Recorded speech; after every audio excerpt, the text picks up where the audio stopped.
Hello, welcome back to my channel, Theater from My View. I am Amanda Washington, and today we are talking about another episode in our Did You Know series. But before we get into it, a few things. One, I post a new video every Friday at noon. So two, don't forget to like and subscribe to this channel because three, next Friday's coming quick, fast, and boom, in a hurry, and you don't want to miss it. All right, are you ready? Let's get into it. Okay, so the American Theater Wing Tony Awards, also just called the Tony Awards. What is it? One, it's an award show. It's, I think, one of the elitist, most well-known award shows in the theater industry. And it's an award show that shows off our excellence. And when I say our excellence, how well shows have done, performed, actors and designers and just creative artists who have been a part of that process. And we just acknowledge their greatness on that night. But like, where did we get the name from? Where did it all start at? Why did it even start? Well, I got the juice for you.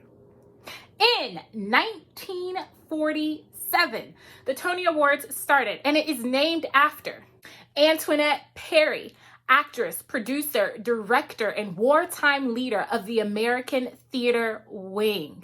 She had passed away in 1946, and like I said, this started in 1947. So the group, the executive board who started the Tony Awards, named the Tony Awards after Antoinette Perry and her force within the theater community, or the impact she had on the theater community. Over 1,000 people would attend the first Tony Awards.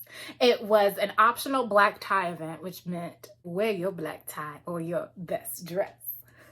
It was a night of dining and dancing, and tickets started at $7, which would escalate to $10 the next year because, like I said, over 1,000 people attended. So they were like, let's make some good money off of this. However, if you could not attend that first night, that first memorable night so many years ago, you could catch this special event on the radio.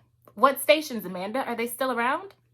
Some of them are. The Mutual Network and the War 710 AM radio stations were the first two radio stations to broadcast the Tony Awards.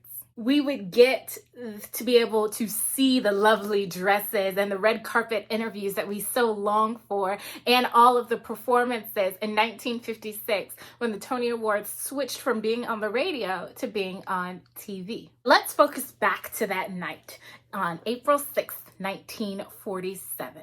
Performers from that night would be Herb Schreiner, Ethel Waters, Mickey Rooney, and David Wayne.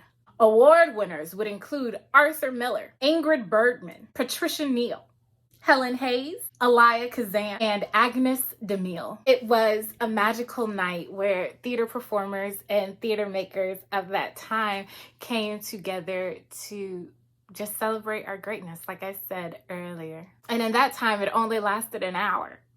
But now, as we all know, even though we didn't have the Tony Awards in 2020, it usually lasts about 3 hours. And we don't even always get to see every award. From the research I've done, it seemed like that night, April 6th in 1947, was such a magical night.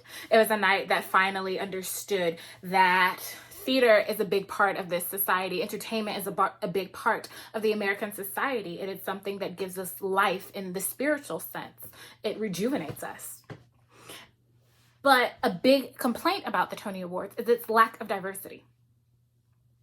One, for the people who suffer, or not suffer, but the people who have a disability. People who are of the LGBTQIA plus community. But also ethnicities. It lacks in showing if America is a melting pot, the true melting pot of America. That has been a huge complaint about the Tonys. Its lack of diversity, because we are not monolithic. We don't march to the same drum beat. So why do we show life that's pretty similar in a lot of ways? Theater is about finding the connection, but it's about finding the connection through different cultures. So next week, I'm talking to you about an award show that responded to the Tonys. And they said, okay, if this is this, then we're going to go off and do our own thing. And not necessarily in a to get back at you way, but to remind the people that have not been seen fully, or who have not been represented fully in the Tony Award nominations, that you do matter. Your work is great. It is excellent. And you should never back away or think lesser of yourselves just because you don't see your name on that nomination list or in the 60 plus years that it's been happening. All right, that's it for today. I'll see you next week. Bye-bye.